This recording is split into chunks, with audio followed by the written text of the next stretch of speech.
Après la chambre d'hôte qu'Hélène nous a présentée dans les Arabes, moi aussi je voudrais vous en présenter une. Elle se trouve à Protois, c'est un aristocrate, à 20 Guillaume. km au sud, évidemment. À Protois. Et vous allez voir, C'est le magnifique. château, il a quelque chose d'assez étonnant à C'est un château l'intérieur, avec un toit. dans son décor.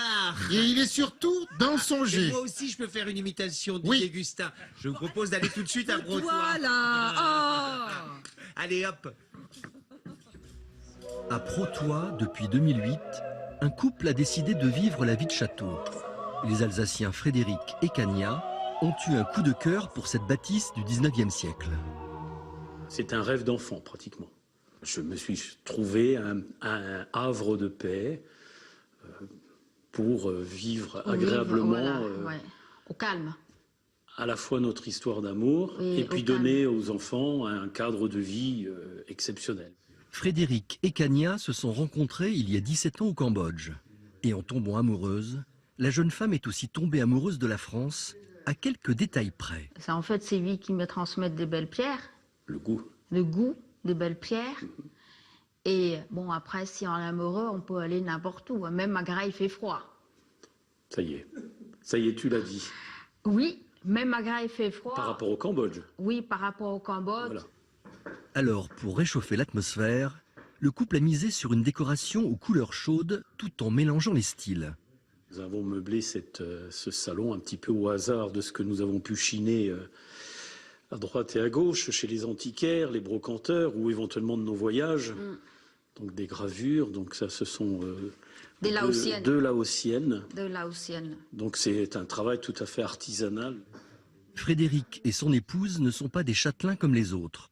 Depuis quelques années, ils ont transformé 5 chambres de la bâtisse en chambres d'hôtes et pour le service, pas de personnel. C'est le couple qui s'y colle. Voilà. Le châtelain fait le service, il fait le sommelier, Il fait le service en même temps. et voilà, il fait le service, il débarrasse. Ouvrir ces chambres d'hôtes a été un bouleversement pour la famille. À 15 ans, la petite dernière y a trouvé son intérêt. Ça m'apprend à parler plusieurs langues, à travailler mon anglais. Mais également la valeur du travail. Car Coliane aide aussi dans les tâches ménagères et sa mère est très à cheval sur les règles. Je suis très dure avec elle. Si on fait quelque chose, il faut faire bien. Il faut que ça soit tout le temps tout Voilà. nickel. Tout bien. S'il y a une poussière, Voilà, tu ramènes ça. Vous l'aurez compris, la vie de château, ce n'est pas vraiment pour eux. Car ceux qui la vivent vraiment, ce sont les clients. Alors c'est Kania, l'épouse de Frédéric, qui s'occupe de la balalaïka, table comme on l'a d'hôte. entendu. Non, elle joue pas de la balalaïka, mais elle fait une délicieuse, et je vous le dis pour la table d'hôte, fondue cambodgienne. Alors vous pouvez goûter ça. Elle fait aussi de la soupe à l'oseille ou du foie gras. Et puisqu'on parle de chambre d'hôte, je vous propose de voir un instant cet endroit assez étonnant sur la petite commune de Villars-Sante-Noge, en Haute-Marne, une commune de moins de 100 habitants. Eh bien, au milieu de nulle part, au milieu des champs et au bord d'un étang, en pleine nature, un carré, tu l'as dit, une sculpture, un cube de béton rouge qui est l'œuvre de l'artiste Gloria Friedman.